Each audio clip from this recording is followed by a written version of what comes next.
Jedan kliker, dva kliker, 4 kliker. Pa šta radiš to Ibor, šta brojiš ti klikeri? Pa moram da brojim špetim, da znam koliko sam ti uzeo. Ajde, biraj. Neću da biram, ja ti uvijek nosim ovaj moj crveni pogled, vuče mene radost, a i daje mi na sreću puno. Dobro, ajmo, napravi rošku.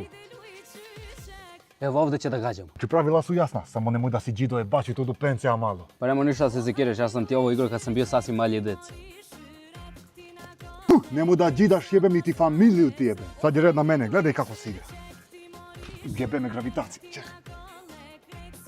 Pa ti će da igraš te tvoje trske, pogledaj kakvi su ti bre, tebi trebaju one džombe bre ko muda od koze, nećeš s ovi porculanci, vidi kakvi su mali. Nisam špetim, pošto se ne zna ko je gori u ovu disciplinu, da li ja ili ti, onaj koji bude najgori mora da je na tvoj šaner da kupi ovom drugom stvar neku. Dobro Ibro, nego znaš šta sam vidio? Vidio sam da šaner ima novi profil i tamo ima giveaway, možda učestvuješ tamo i da biraš po želji čovječe, a ja ću ti kažem šta ću poći da izgubiš svakako. Pusti, to ćemo poslije nego, daj da ti uzmem taj kliker što vuče na radost.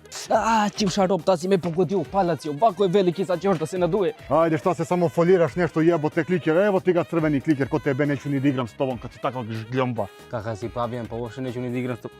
Ništa ostavio kliker, jebe mi.